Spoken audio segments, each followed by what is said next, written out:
घोसी विधानसभा seat पर हुए उपचुनाव में समाजवादी पार्टी ने जीत दर्ज की है। एसपी प्रत्याशी सुधाकर सिंह ने बीजेपी के दारा सिंह चौहान को बड़े अंतर से हराया है।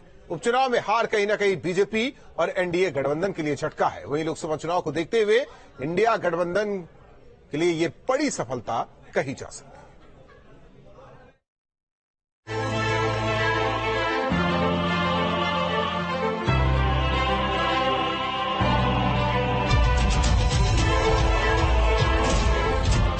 % जीतेंगे महाराज। अब देखिएगा ना, 8 को 11 बजते बजते सफाई सब छोड़ के पंडाल भग जाएंगे। घोसी चुनाव का समीकरण एनडीए के पक्ष में है। सपा के साथ दूसरा कोई दल खड़ा नहीं है। ओपी राजभर का ये दावा हवाई निकला।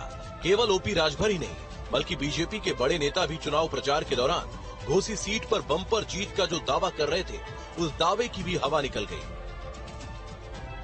क्योंकि घोसी की जनता ने बीजेपी के प्रत्याशी दारा सिंह चौहान को नकार दिया। घोसी सीट पर समाजवादी पार्टी का ही फिर से कब्जा हो गया। समाजवादी पार्टी के प्रत्याशी सुधाकर सिंह ने दारा सिंह चौहान को बड़े अंतर से हराया है।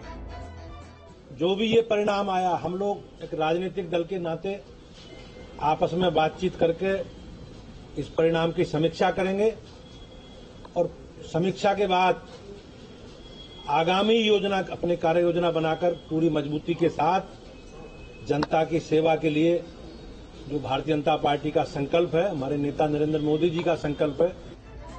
सवाल ये है कि घोसी चुनाव में हार बीजेपी की हुई या ओपी राजभर की, जो राजभर जातिगत वोट के सहारे जीत का दावा कर रहे थे, वो हार मिलने के बाद अब कह रहे हैं कि कमियों को दूर करेंगे। घोसी की जनता ने जो फैसला दिया है, जो रिजल्ट आ रहा है, हम उसका स्वागत करते हैं।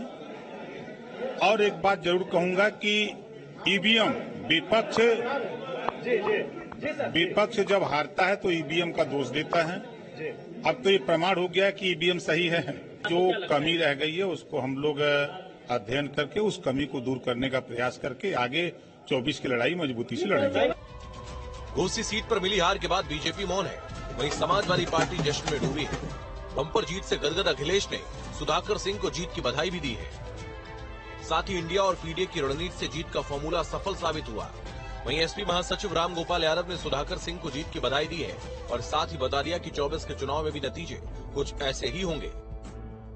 मैं घोसी के मतदाताओं को इसके लिए धन्यवाद देता हूं कि तमाम विपरीत परिस्थितियों में उन्होंने समाजवादी पार्टी के पक्ष में जबरदस्त मतदान किया और जाति और धर्म का की कोई परवाह नहीं। 24 में इसका रिफ्लेक्शन होगा ही। केवल अखिलेश यादव ही नहीं, समाजवादी पार्टी के महासचिव शिवपाल यादव ने भी जो लिखा है वो बहुत कुछ कह गया है।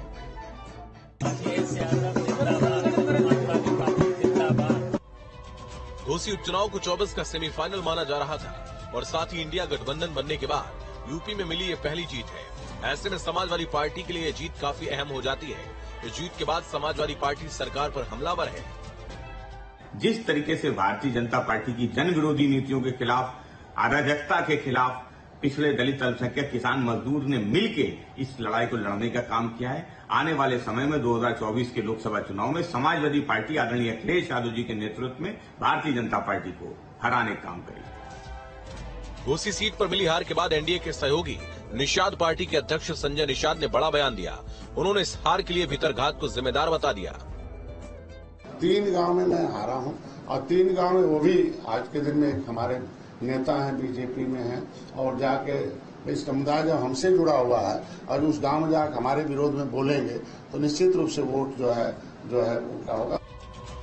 इस जीत के बाद समाजवादी पार्टी समेत इंडिया गठबंधन आत्मविश्वास से लबरेज है। एक तरह से देखा जाए तो ये चुनाव विपक्षी गठबंधन ने मिलकर बीजेपी के खिलाफ लड़ा था, जिसका फायदा भी गठबंधन को मिला। Team news state.